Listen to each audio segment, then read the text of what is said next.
So I gave you 5 of these problems. I had a panic attack. So I scrolled down through and saw there were like 12 questions. Down at the bottom, some of them are going to be crossed off because there are some that you do not. There's old questions that I just apparently didn't delete off this file. There's 5 questions.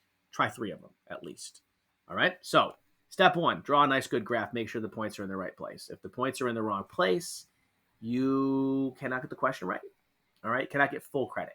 You can still get a lot of credit because if you do everything else right, you'll still get most of the credit. So 0, 2, 1, 2, 3, 1, 2, 3, 4, 5, 6, 7. The extra point there. And 1, 2, 3, 4, 5, -1. Make sure you label the points X, M, Z so I can keep things straight. All right, and here's what I like to do. I like to come over here. I like to write XM for one side. A nice little table here. MZ and XZ. I'm going to write slope. I'm going to write distance. Okay. I'm going to come over to my graph and I'm going to draw in all the arrows to find the slope. And I'm basically going to surround it. The nice thing about this is, guess what? When I do the area later on, I'm going to do the same idea.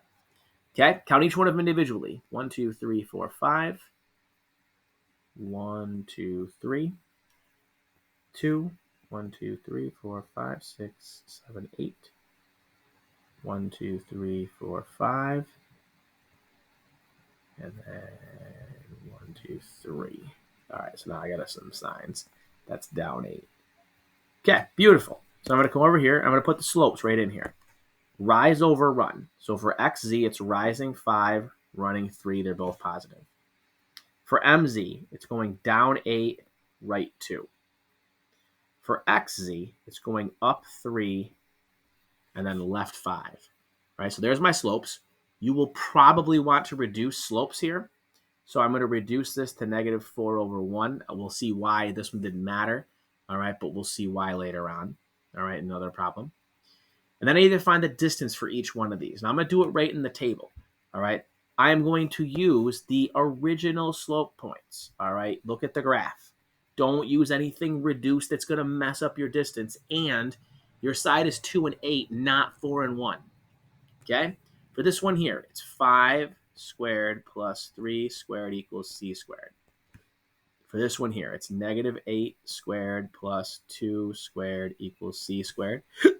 And for this one here, it's 3 squared plus -5 squared equals c squared. Okay, so take my calculator. 5 squared plus 3 squared is 34. -8 squared plus 2 squared is 68. And -5 squared plus 3 squared is 34. So this one is 34 equals c squared. This one was 68 equals c squared. And this one was 34 equals c squared. So you square root each one of these. Now here's where I am not going to find the decimal because I don't need to. All right.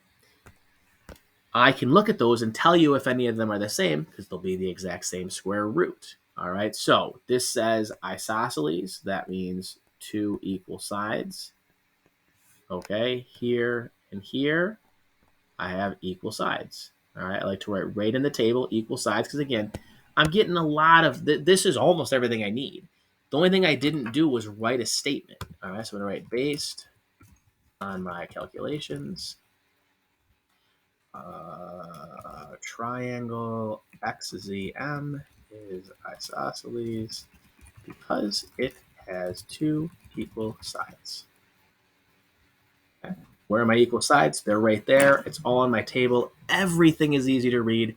And I'm telling you something, if you'll just make this table with slope and distances for every coordinate proof problem you've ever seen, you'll get a lot of points and you'll get a lot of things completely right. Some of you listening to this right now, you probably aren't listening to it, but guess what? You won't do the table. You'll just say that's isosceles because it's got two equal sides, and you'll have no numbers, and you'll get basically no credit. All right, just make the table. It takes 5 minutes, maybe 6 minutes, and you're getting so much credit because you're doing so much that makes sense and is right.